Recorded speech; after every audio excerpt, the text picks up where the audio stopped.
สวัสดีครัสวัสดีบครับยินดีต้อนรับทุกท่านเข้าสู่ช anel แฟนบอยมาจ้าเรามา recap match point EP ที่สองกันทุกคนได้เลยได้เลนี่ยยายเบนแมตชีตีช์พอยต์ไปเลย ชนะแล้ว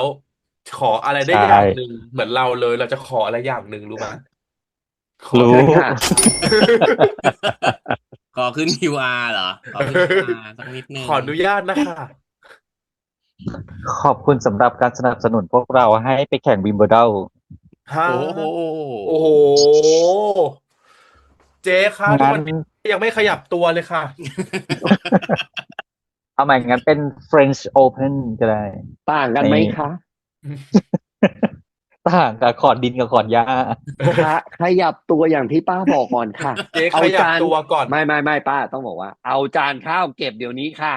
เออจานขยับข้าวมันยัง แล้ว ไงนี่คือแร็กเก็ตของนางป่ะ จานข้าวมันยังไม่เก็บเองเลยค่ะอีจุกนี่เนี่ย นี่ไม่ คือ ใช่ ฉันแร็กเก็ต ขยับ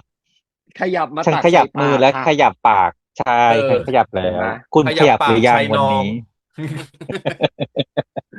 ใช้แล้วดู น้ เว อง ลาด้วยค่ะ ที่ไป ข เก็บ ณะ จา นี้ นให้เป็นเวลา4 ทุ่ม 55 นาทีอืม ขณะนี้เป็นเวลา22 นาฬิกาพอเถอะห้าค่ะสิบสี่พอเก้านาทีนาที พอเถอะค่ะเข้าเรื่องเลยค่ะ โอเคค่ะเอามา วันนี้ก็มีความเฮ้ยใคร เอ็กโคเอ็กโค อะไร อะไรของเธออยู่ดีๆก็ใครเอ็กโคใครจะเป็นใช่ไหม เธอ เอ็กโคใครมาเรียนแบบเสียงฉัน ไม่มีละไปละโอเคไม่เอามีละ แล้วเอามาโอเคสงสัยผีในห้อง เอาเหรอ โอเคเอามาอ่ะวันนี้ก็มีความแข่งกีฬากันละเริ่มละอ่าแต่เฮ้ยก่อนอื่นคือสเขาก็นุกคลายสิ่งที่เราสงสัยไว้ใน EP ที่แล้วว่าทำไมเราต้องวิ่งไปแปะรูปปั้นแล้วทำไมถึงกลับเบ้านพร้อมกันไม่ออได้เออเออโอ้ยแต่นางก็ดีนะนางทำตามสัญญานะจ๊ะนางดีลอะไรกันเอาไว้นางก็อืมตามนั้นนะก็ก็คือมีคำถามจริงๆนะอย่างที่เราสงสัยแล้วว่าทำไมไม่ขึ้นรถไฟฟ้าคนละกระบวนเหมือนน้องคนนั้นไงน้องผู้หญิงอ่ะเขาถามแทนเราไปแล้วไงเออแต่จริอืมงๆถ้าจะว่าบอกทำไมมึนะว่ารูปงไม่รอปั้นนั้นน่ะถ้าให้ไปขบให้มันไปก่อนแล้วมึงค่อยขึ้นไปรูปอีกขปั้นน่ะบวนหนึ่ง ถ้าดูไม่ผิดอ่ะนั่นรูปปั้นพระเยซูนะเอาจริง ไฮไฮไฟด้วยเหรอ นะๆไม่นางคือมันเรียนโรงเรียนจะเป็นมืออย่างนี้อยู่แล้วนางเรีอ่ะยนโรงเรียนคริสต์ใช่ไหมนางเรียนอารมคริสต์ณ์นั้นน่ะเออ เพราะฉันดูแล้วก็ใช่นะแต่ให้บายอย่างเงี้ยเหรอบายกลับบ้านแล้วอะไรเงี้ยพวกพวกนางก็คือลูกแกะที่หลงทาง ไม่หรอกจริงๆรูปปั้นนะเขาไม่ได้มีไว้เพื่อการนี้แต่อีพวกเออไอ้อียายป่องพวกนี้แหละแป้งอะเป็นคนคิด เออ นอกจากไปอะไรนะมีสร้างเรื่เรื่ององกับมินามิกับน้องแล้วอะไรนะเออมูนามิเออไอ้มินามิมินามิมินามิมินามิแล้วมานี่เป็นต้นคิดอีกแล้วอืนะเป็นอืต้นคิดมไงอืมโอ้แสบสุดเลยเรื่องนี้คนนี้นี่เองถูกยังไม่โตอ่ะเนาะให้อภัยไหมล่ะอืมได้ก็นะก็ถือว่านางก็น่ารักแสดงว่านางแบบทำตามสัญญาแสดงอืว่านางมอ่ะก็เริ่มมีปัญหากันมาตั้งแต่2 ปีที่แล้วเหรอคือฉันแบบแอบสงสัยนิดนึงเพราะว่านางบอกว่าคือ2 ปีก่อนน่ะนางจะต้องมาแปะมือรูปปั้นกันถูกไหมอืเพื่อว่ามแย่งกันขึ้นรถไฟฟ้านางบอกว่าพ่อมึงเปิดก่อนพ่ออันนี้ได้ด่าตามแสดงว่ายังไม่ตีกันป้าทั้ง2 ปีก่จอนอ่ะไม่ริงๆก่อนลุงว่าอย่าหน้านี้งนี้ป้าคือน่าจะดีกันลุงว่าอย่างนี้ลุงว่าอีสองคนพ่อเนี่ย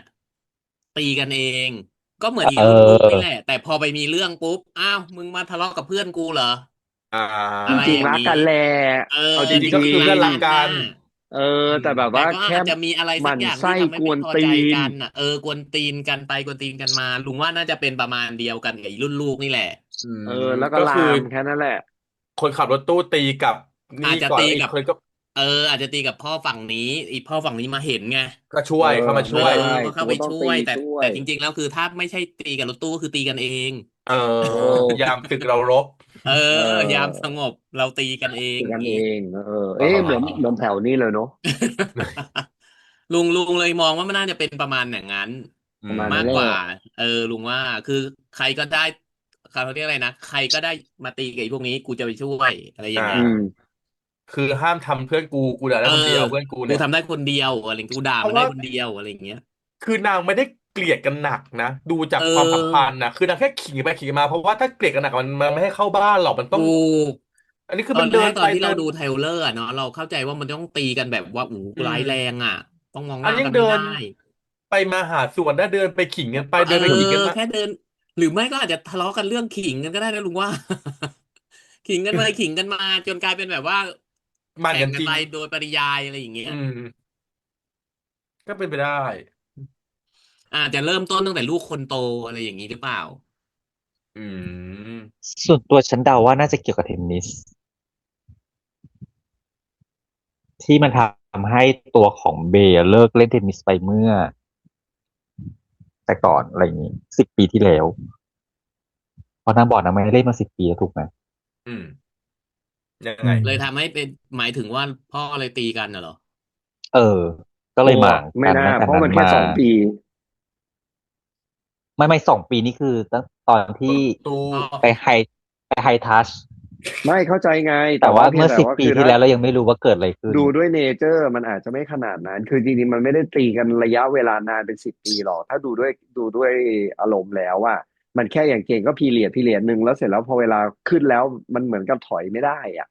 มันก็เลยอืมไปเรื่อยเฉยๆอ่ะสำหรับเจกนะเพราะว่าถ้าอืเพื่อนสนิทกันมหรืออะไรกันแล้วลูกประมาณเนี้ยมึงไม่มีทางลากเกิดมันไม่ได้ลาก10 ปีด้วยสภาพนี้หรอกส่วนตัว แล้วตัวเด็กเองนะก็ไม่ได้เกลียดกันนะก็พูดเองนางยังใจตึกตักอยู่เลยแต่ก็ไม่แน่หรอกอาจจะไปตีกันตั้งแต่ลูกคนโตอย่างที่เราคิดน่ะมันก็เลยผลพลอยพวงมาถึงลูกคนเล็กด้วยอะไรเงี้ยอืมอาจจะตีกันไม่พี่ใหญ่อ่ะอาจเออจะแบบพี่อาร์มเหรออาจจะตีหยุมกันไม่ใหญ่หยุมกันอะไรเงี้ยหยุมหยุมกันเพราะหน่อยอะไรเงี้ยต่างคนต่างก็มีลูกคนโตอีกคนนึงเหมือนกันด้วยไงอืแล้วทีเนี้ยมบ้านนี้ก็คืออ่าซุงซิงก็เรียนไม่จบถูกไหมล่ะพี่โบ๊ทเออพี่โบ๊เรีทเออยนไม่จบอย่างเงี้ยอ่เรียนหมอแต่าเรียนไม่จบอะไรเงี้ยเนี่ยก็อาจอืมจะเป็นไปได้ก็ได้คือเขาตีกันมาตั้งแต่แรกตั้งแต่เรื่องพี่เรื่องพี่อะไรอย่างเงี้ยอืมก็คือขิซึ่งทางงกันตั้งแต่พี่อาร์มเราก็ไม่สมัยรุ่นรู้ว่าทำอะไรรุ่นพี่ไม่รู้ว่าเรียนอะไรแต่ก็เหมือนมาเป็นคนขายประเป็นกันถูกปะอ่าอะไรอย่างงี้แต่ก็บ้านนู้นก็คือครอบครัวแตกแยกไงถูกไหม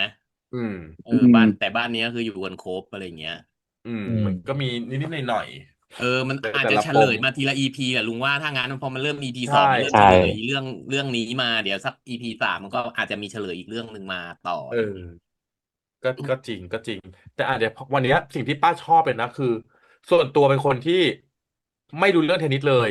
อืมเคยเรียนสมัยม.4ใครตีข้ามเน็ตได้คือชนะแล้วสมัยเราเรียนหนังสืออะวิชาไม่เคยเรียนพละนะ เลยด้วยไม่เคยเรียนเลยด้วยลุงเออก็เลยแบบไม่คือไม่รู้เลย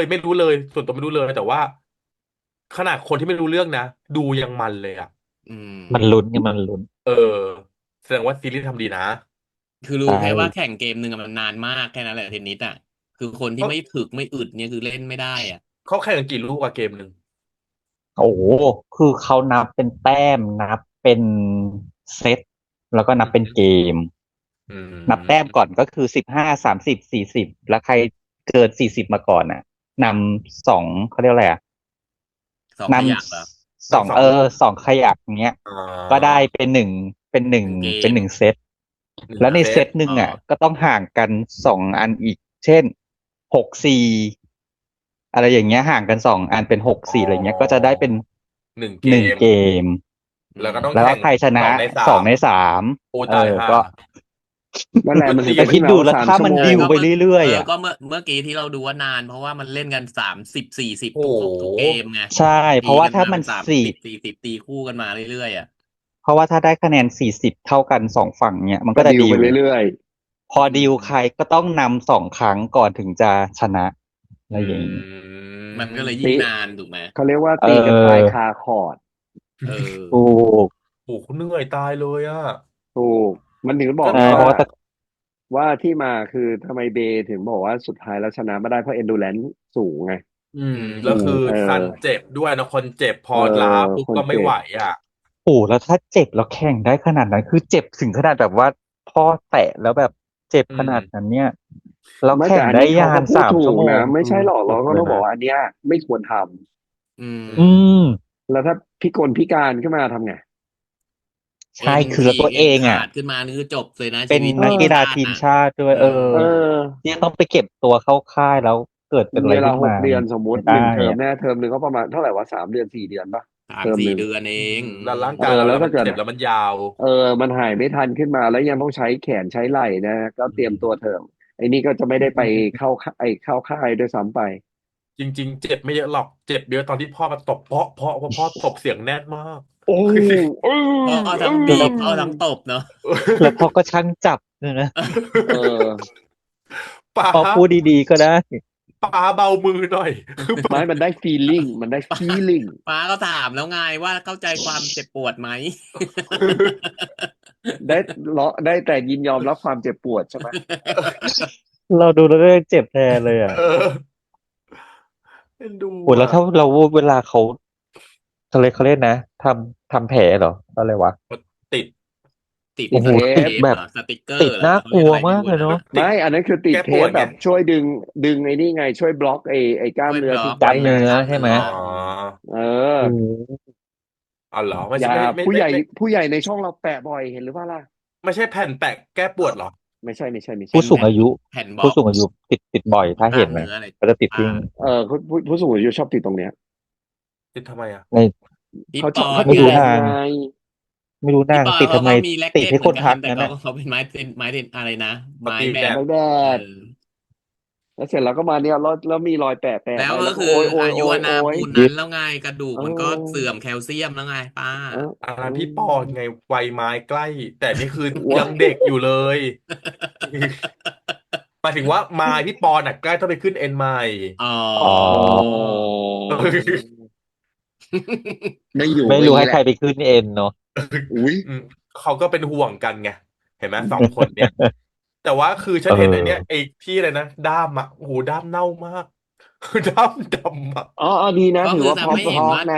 ว่าเก็บไว้ ทำให้ นาน เห็นว่า แล้ว นานไงเก็บไว้นานใช้มา แต่ นา จ น ริงๆ แล้ นะ ว ขึ้นเอ็นใหม่ก็กรุณาพันกลิป ก็ ไว้ ควร ท้าย เปลี่ยน เท้า ด้ามไหม อยากรู้ จริง มากเลย เอ ว่า อ ไม้นั้นน่ะ คือเมื่อ10 ปีที่แล้วใช่ไหมนาง ใช่ 8 ขวบอะไม้น่ะใหญ่กว่าตัวนางอีกนะ เออ ไม้อัน เอ นั้น อ น่ะ ว่ะเพราะที่นางมปลายเนาะ10 ปีคือจะเล่นตั้งแต่ประถมเลยนะ 8 ขวบอะมันไม่น่าจะใช้ไม้อันนี้นะ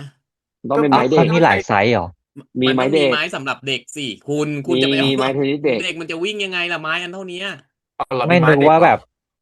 นึกว่า มันจะมี ตอ ไม้ น เด็ก นั้น มัน คื จะ อ มี คื ไม้ อ เด็ก ถ้า8 ขวบมันอาจ โน จะ โน ใช้ โนไม่ ไซ ได้ ส์ ไม่ นี้ ได้ แล้วอะไรอย่างเงี้ย โน จุ โน ก มี จุ ไม้เด็ ก ก ไม้ไซส์เนี้ยสูงกว่าตัวเด็กอีกแล้วเด็กมันจะวิ่งยังไง แต่จำได้ว่าไม้หนักมากเพราะว่าตอนมปลายเลยม ถูก 4 ไม้ รู้สึกว่ามันหนัก ไม้ เลย โอ้โห เทนนิสมัน ตี หนัก ทีส มา ภาพ ก นั้นมือ แล้วมันใหญ่ คือ ไม่ ตี รู้ แบ ว่า บ ฉัน ถ้าแรงไม่ดีตีไม่ข้ามเน็ตอ่ะ อืม หรอ ไม่รู้คือฉันไม่เคยเล่น ฉันเคยดูอย่างเดี อ๋ ย อ ว มีเคย วี เรียน นัส นะ วิล ป เลี ตรี ยมอะไรอย่างเงี้ย อืม เรียนแต่ ประ เสร็ มา จ ณ แล้ว นั้น ครู ประ แบ มา บ ณ โอ้โห นั้น แขน ก็เลยไม่ ป รู้ วด ว่า ไป แบบ หมด มันมีหลายไซส์ อืมแต่จริงๆก็โหถ้าพูดถึงว่าไม่เล่นมา10 ปีคอนฟลิกเทนนิสตั้งแต่ประถมแป มัน ดขวบ มัน อะลุ เก็ ง บ ลุ มาง ก็ นา ล น อง เหมือน คำ กัน นวณ นะ แล้วมัน8 ขวบนะถ้า10 ปีที่แล้วอะ เออ เก็บเรื่องราวมานานเหมือนกันอะไรเงี้ย อืม ก็น่าคิดนะ แล้วก็นอกจากเรื่องพวกเทนนิสอะไรพวกนี้นะ ฉันชอบอีกอย่างหนึ่ง นั่น คื คือ อ เออ โบ๊ทกับกล้อง โบ๊ะบะ ไม่โบ๊ะบาน างเจอกันที่ไรแล้วแบบ ไม่โบ๊ะบาเอาตรง ส ไหนมา นุก โบ๊ะบา อ่ะ ตะโกนซะขนาดนั้น คือ ไม่หรอกคือคู่นี้มันอย่างที่นางให้สัมภาษณ์แหละนางรับส่งจังหวะกันรู้ใจกันอะ ไม่คือนางตลกเกินจนแบบรักกันยังไง คือจะลงเอยกันแบบใด คือ นึกออก นา ไหม งเหมือนนางรู้ว่าใครจะเล่นอะไรมาแล้วนางรับยังไง อืม อะไรอย่างเงี้ย อื มันเลย ม ดูแล้วมันโบ๊ะบะดี เออ ฉันชอบมากคือสลับอะไรนะขนมจีบก็สั่งกล่องเดียว อืม เอ ยังอุตส่าห์ให้เขาไปส่งโรงเรียนอีก คน เอ เรา อ ขาดทุนซ้ำซ้อนมากพี่โบ๊ท อื ฉัน ม นึก น้อง ว่าอ มึ ยาง ก ชื่อ ใกล้ อะไร ชิดใช่ไหม น้องมึง เขาบ ชื่ อ อก อะไร ว่านึกว่าอยากใกล้ชิด อ๋อเหรอ น้องมึง เขา ชื่อเบ สุดท้าย ชื่อเบไหมใช่ชื่อเบ อื ค่ะ ม เออ ชอบอ่ะ แล้วตอนที่วันแข่งเหมือนกันที่ อื โบ๊ ม ทเดินมาแล้วแบบ ฉันว่านางต้องมีอะไรแน่เลยนางไม่กล้าแบบ ไม่ พู ส ด บ คุย ตา สบตา ก็ กับ คื ก อ ล้อง โบ๊ท อ่ะ โกหกไงว่าตัวเองยัง เรื่อง เรียน ยัง หมอ เรียน อ อยู่ ยู่ เรื่องหมอไง ไม่แต่เขาก็ไม่ได้ถามเรื่องเรียนตลอดเวลาอะไรอย่างงี้ป้า ไม่ก็ มัน มี ก็ไม่ ถาม น่า ต จะ ล ต้องแบบ อด คนมันโก ไม่หร ห อก ก มันก็ จุ พยายามจะหลบ คน หน้า เรามัน ไง เริ่มจากโกหกอะจุกนึกออกไหมล่ะ มันก็หลบอืหน้า มก็คือพอเขาถามว่าหายไปไหนอ๋อกูเรียนหนักทั้งที่จริงๆตัวเองไม่ได้เรียนแล้วอ่ะอืมกูเรียนหนักเลยมีเวลานี้กูมีเวลาพักกูเลยกลับมาบ้านเห็นปะอย่างแล้วพออืมาเจอวันมนี้ปุ๊บอ๋อกูไม่มีเรียนตอนเช้ากูเลยมาช่วยที่บ้านอ่ะมันยังโกหกก็คือต่อไงไม่อยากตอบไม่คำถามอ่ะเออไม่อยากให้เขาคือเหมือนไม่อยากบอกเขาว่าตัวเองไม่ได้เรียนแล้วอะไรอย่างเงี้ยมันต้องมีฉันปมอะไรว่านางเคยกันสองคนเนี้ยตั้งแต่ก่อนนะนางเคยเป็นแฟนกันเอาล่าวไม่น่าถ้าคนเป็นแฟนกันมันจะออกว a ร์ดอีกแบบหนึ่งแต่เนี้ยคือเดินเข้ามากอดในเนี้ยคือเพื่อนกันมาเหรออืมเพราะว่าหรือไม่ก็จำได้ว่าหรือไม่ซุงก็อาจซุงซิงจะเมื่อก่อนเคยบอกก่อนหน้าเนี้ยอาจจะชอบกันเอาเหรออาจจะซุงชอบซิงเคยกันก่อนหน้าบอกว่านี้แล้วทีนี้ก็แยกย้ายหายกันไปหลังจากที่เรียนมหาลัยอะไรอย่างเงี้ย เหมือนซุงซิงเคยบอกว่าเอ่อด้วยมีประมาณว่าเป้าหมายคนละอย่างกันก็เลยแยกอ๋อก็ก็หมคนหนึ่งอกับครูเป็นครูไงอีกคนหนึ่งไปอืมเรียนหมอมันก็ต้องแยกย้ายกันอยู่แล้วไงคนหนึ่งอยากเป็นนึกครูว่ารักทางไกลฮะ อุ้ยอีกแล้วเหรอ อีกแล้วเหรอแล้วก็อาจจะแยกย้ายแล้วก็ไม่ได้ติดต่อไงแล้วอืมาเจออีกทีมนึงนั่นแหละอย่างที่บอกมาเจอตอนนั่งดูดไอติมอ่ะอืมอืมยัดเอ็นดูปากกันเหรอที่เจคงรู้เจหัวกันข้อมูลก็แหละว่าฟาร์มอะคนหนึ่งไปหมอคนหนึ่งไปอะไรนั่นแหละก็ได้แค่อืนั้นมถูกไหมแล้วก็คงเงียบห่างกันไปเลเยอ่ะออคงเงียบหายกันไปเลยอืมก็ฟีลแบบเด็กมัธยมจบม .6 อ่ะมันก็อย่างนี้แหละพอแยเออกกันไปมันก็มันก็ลอสหายไปไปตามเป็นธรรมดาทางแล้วทีนี้ก็กลายเป็นว่าตัวโบ๊ทใช่ไหมไม่ปอืระสบความมสำเร็จอีกก็เลยคงแบบคงอายเพื่อนเขิน่ะ นแรกยิ่งหาเขินแรกยไปอีกเอออืมก็หายแล้วก็หายไปด้วยเลก็เป็นไปได้ ยอย่างเงี้ยอืมตัวเองไม่ประสบความสำเร็จไงกลับมาเพื่อนเป็นครูตามที่ใฝ่ฝันแล้วอะไรอย่างเงี้ยแล้วแต่อืมตัวเองคือตอนนั้นทีเนี้ยเรื่องเรียนหมออาจจะไม่ใช่ความฝันของนางก็ได้ไงอาจจะพ่ออาจจะพ่อบังคับเอออาจจะความฝันของพ่ออะไรอย่างเงี้ยนางก็เลยอืมแบบว่าไม่ไหวอะไรอย่างเงี้ยแต่ก็แต่ไม่น่าทิ้งว่าวันเนี้ยฝันนะเอาจริงเห็นอีกปมหนึ่งนะที่เยเรื่องเบขอไปเลยนอิตาลีอ่ะอืมคือทำไมต้องอิตาลีอ่ะศิลอาร์ตไงปะเหรอศิลปะอาร์ตอือ่มอาร์ต าซึ่งคือเรารู้สึกแล้วว่าแบบคือต่อให้ซีนมาดูตลกนะแต่รู้สึกว่าพ่ออะเครียดจริงอืมเหมือนกับพ่อกังวลจริงๆเรื่องเงินอะไรเงี้ยเพอืราะว่ามมันเขาเรียกอะไรเขาพูดถึงเรื่องร้านมาหลายรอบแล้วนะว่าคนน้อยอ่ะ อืมเงียบเนอะเออเงียบเขาพูดอีพีที่แล้วก็พูดอีพีนี้ก็มาพูดอีกเรื่องคนน้อยอีกอะไรเงี้ยอืมอาจจะเรื่องเงินทุกอาจจะมีปัญหาแล้วก็ได้ช่วงเนี้ยจริงๆมีแล้วแหละฉันว่าเออแต่เขาอืก็อาจจะไม่พูมดไงเพราะว่าลูอืมกกำลังเรียนไงอืมแล้วคือพ่อดูเหมือนดุนะแต่เห็นไหมใจดีทั้ไม่เลงคู่เลยยสักครู่ใจทั้งสองบ้านเลยดีทั้งสองบ้านชอบนะไม่ได้ดุคือเปิดเอาจริงอะไรเลยเปิดซีนมาแค่รู้สึกได้ถึงความ aggressive แต่พอดีดาวแล้วไม่มีใครแบบอะไรสักคเอนออืคือเอาจริงมๆวันก่อนถ้าพ่อชายรู้ว่าลูกเจ็บไหล่ก็คงไม่มาให้แข่งหรอกอะไรเงี้ย ใช่ใช่เราไม่ได้พูดถึงการแพ้เลยอืมพูดถึงแต่ไม่พูดเลยลูกว่าแบบเจ็บขนาดนี้เอออะไรเงี้ยแล้วจะอะไรยังไงอย่างเงี้ยอือืมมอันคืออย่างเนี้ยดีนะน้อยมันก็ได้ชอบรู้ลิมิตจริงตัวเองนะชอจริงบนะชอบบทมากเลยก็อ่ะคือ คือไม่ได้เอาเรื่องที่ตัวเองต้องชนะมาลอืมงที่ลูกอ่ะอืมอันนี้แพ้ก็บทคือมันเป็นกาคือแค่แพ้รเป็นลูกอะไรอย่างเงี้ยลูกสำคัญกว่าไงอืมถูกอาไม่ใช่หน้าการบาดเจ็บของสำลูกสำคัญกว่าคัญกว่าอันนี้ดีชอือบบทมามกคือชนะอืมก็แค่ได้หน้าจริงบานน่ะแต่พออืแพ้มปุ๊บก็คือจบแค่นั้นแพ้ก็คือแพ้อืมเลยอืมไม่ได้เอามาเป็นประเด็นคือดีอยู่ตรงเนี้ย แต่ใดๆคือเมะกวนมากคือดูนางก็กวนกบเกลื่อนจากไซส์สตอรี่เห็นไหมดูก็รู้ดูก็เห็นว่าเมะชอบเอจริงออืมแต่นางก็กวนไปงั้นน่ะอืคือต่างมฝ่ายต่างเป็นห่วงกันนั่นแหละเราเราดูได้จากอีพีที่แล้วใช่อืมชัดไม่แต่คือเจนจะตายห่าคือยายซันน่ะพยายามจะสงบศึกไง เออแต่เบมไม่เอาไงกวนไปเอเรื่อยไงอแต่ลึกๆอืเราก็รู้ว่ามแบบลึกๆก็แป้วทันทีเพราะรู้ว่าเขาจะไม่อยู่ถูกอืมโอ้โหก็ยังไปพูดกับเขาอีกไม่เห็นเหรอค่อยไปไม่อืมได้เหรอเห็นไหมเออหรือเรียนให้เป็นจบก่อนอย่างเงี้ยอืเรียนให้จบม ม .6 ก่อนค่อยไปอะไรอย่างเงี้ยรักเป็นเอยเตยวิธีจีบหอมไปอีกของนางเหรออืมไม่หรอกลุงว่ามันเรื่องเกี่ยวกับสองครอบครัวมันไม่ถูกกันด้วยอ่ะแล้วทีนี้คือเราต้องไปดูว่าปมที่นางทำให้นางกวนตีนกันไปกันมาเรื่อยๆอย่างเงี้ยมันเกิดจากอะไรลุงว่าเมื่อก่อนนางเป็นเพื่อนรักกันเหมือนอืมเหมือนพ่อสองคนน่ะลุงว่าเออนะฉันว่าสงบศึกก็สงบศึกคู่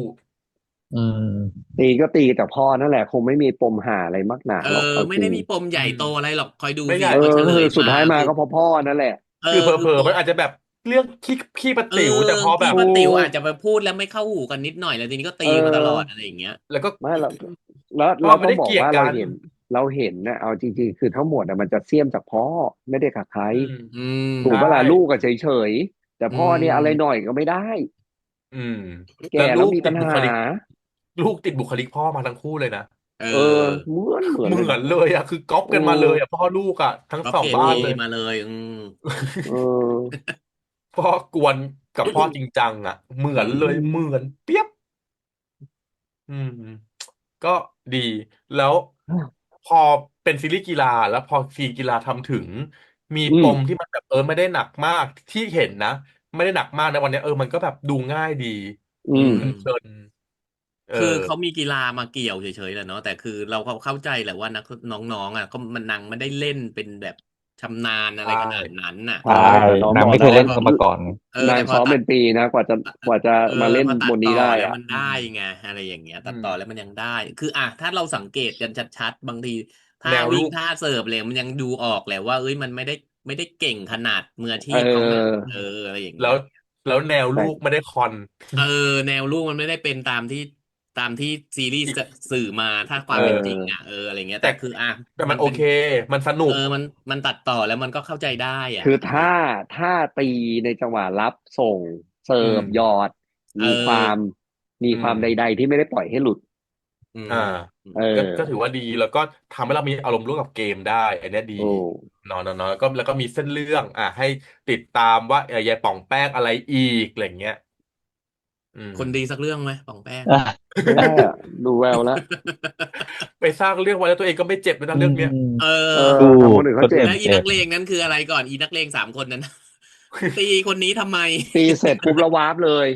ตีไอ้คนนี้คนที่ไม่เกี่ยวข้องทำไมอืมอีคนฉันก็ลูอีกหลงงงอ่ะนะลูกหลงอีคนนู้นไม่มีแม้แต่ปลายผมที่จะเจ็บเลย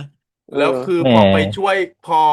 เบย์ไปช่วยซันปุ๊บเอ้าป่องแป้งกูหายเลย สง เอสัยวิ่งออย่างเดียวป้าวิ่งไม่รอใครเลย อ๋อสี่หนีไปแล้ว สี่คือคูวิ่งกลับณสร้อยบ้านไปไปเลยก่อนแล้วค่ะนางวิ่งกลับบ้านไปเลยไม่สนใจคนข้างหลังแล้วเพราะอืนางวิ่แต่งนำไง สุดท้ายสุดท้ายก็ทำให้มีโมเมนต์ไงอืเอายามาให้ไงน่ารักนะโมเมนต์เอายาเนาะโยแต่ชีก็วิ่งเร็วอยู่นะชีใช้ได้อยู่แขวนปุ๊บชีหายตัวแล้วชีขึ้นห้องเลย ถ้าก็ยังแก้เจ็บใจพอมีเวลาแต่แก้เจ็บใจอาจจะไม่ได้ก็เลิศอยู่นะเออือมประโยคมันก็บอกรักที่กวนอ่ะไม่มีคำว่ารักอ่ะอือืมผู้ชายมันมกวนแหคาละอย่างเงี้ยรมมันเลิศจริงอืมในใจลึกถ้าเนาะเนาะนั่นมาคือกรี๊ดในใจแล้วนะอืจริงๆแล้วอะนะหรือไม่ก็ต้องเหวี่ยงปิดประตูลงมาก่อนแล้วค่อยกรี๊ดอะ โอ้โหแต่ประตูสองบ้านเนี้ยรีโนเวทปะ ไม่คือจริงๆแค่หยอด บ้านหหยอดนึ่งก็จาระบีหยอดจาระบีบ้านหนึ่งก็หยอดน้ำมันก็ได้แล้วค่ะไม่ได้เจกยังไงก็ดังประตูยังเนี้ยไงก็ดังประตูมันอย่างเงี้ยแอบหนีดังเพราะเที่ยวไม่ว่ามันเป็นเหล็กได้เลยนะไม่แต่มันมันดังเพราะมันดังมันเป็นสังกะสีน้อยลงไงแต่มันจะลื่นขึ้นไม่ใช่แบบอย่างเงี้ยมันจะบรืดได้อะไรอย่างเงี้ยอืมฝุ่นมันไม่มันเข้ามีทางไปแล้วเรายังไงก็ไม่เงียบอยู่ประตูรั้วที่ไหนมันจะเงียบวะ ฝุ่นมันเข้าไปแล้วด้วยจาระบีก็เอาไม่อยู่ คือประตูเนี่ยแบบโอ้โหเว ปลากลับระตูเนี้ยบ้านดึกคือไม่นะเมื่อก่อนมีทางที่จะแอบออกไปเที่ยวได้อ่ะจริงอืมถูกคือได้วังตื่นทั้งเปิด บ้านนะประตูเนี้ยตื่นทั้งบ้านอ่ะ พอหลับอยู่คือสะดุ้งสะดุ้ง ถู ตื่กนขึ้นมาแต่บ้านยายเบย์เนี่ยคือทำไมยืนกันมืดบล็อกกิ้งเป็นเอห้องหุ่นขอนาดนั้นดูเปิดประตูโอ้เข้ามาเดูแล้วดูออดินางที่ ก็ดูแค่ซีนที่นางเอาถุงยาไปแขวนเสร็จแล้วนางมาแอบเปิดผ้าม่านเนี่ยแล้วเปิดไฟส่องคางทำเพื่อ เป็นดูเนอะน่ารักก็เดี๋ยวไว้แล้วกลับมาดูกันอีกทีหนึ่งเนาะในอีพีอืมหน้านะอืมครับทุอืมกคนแล้วก็ถ้าใครที่ยังไม่ได้ดูคอนเทนต์พิเศษของเราเนาะที่น้องๆมาพูดคุยแล้วก็มาเล่นเกมกับช่องเรานะครับไปดูนะทุกคนสนุกมากใช่สนุใชกมาก ่ เพราะว่า energy น้องเยอะมากเดี๋ยวใส่ลิงก์ไว้ให้ตอนท้ายคลิปนี้ได้นี่ เพราะแล้วเราจะได้รู้ว่ากบนอกนุ่มในคืออะไร เตโชอยากกินทุเรียนป้าอย่าไปว่าเขาเอฮะอก็กรอบนอกนุ่มในไงนางอยากกินทุเรียนกรอบนอกนุ่มใน เอาเหรอจริงๆซึ่งถ้าฉันอยู่ในลุงก็ได้หิ้วมาฝากเตโชด้วยค่ะเออฮะ อะไรนะอืมลุงได้หิ้วมาฝากเตโชไหมอ่ะฮะพูดถึงอะไรวะทุเรียนอ๋อทุเรียนเหรองงอยู่งงมาก ไม่ลุงเขามันก็พูดถึงทุเรียนอยู่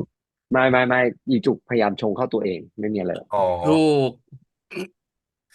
ซึ่งให้ลุงได้หน้าถ้าวันนั้นฉันอยู่นะฉันบอกเลยฉันจะชาเลนจ์ให้เตโชว่ามันไม่มีค่ะกบนอกกะลามันเป็นชื่อรายการค่ะใช่ สำนวนไทยคือกบในกะลาครอบค่ะ ตอนนั้นทุกคนไม่มีสติใดๆทุกทุกคนขคนคือ คำทุกคน ขำหมด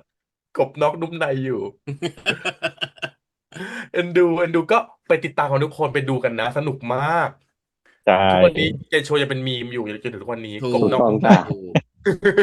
โอเคก็กลับมาดูการอีกทีนะคะในอีพีหน้านะวันนี้พวกเรา4 คนนะครับขอตัวลาไปก่อนแล้วเจอกันครับสวัสดีครัสวัสดีบครัสวัสดีครับบบาบายย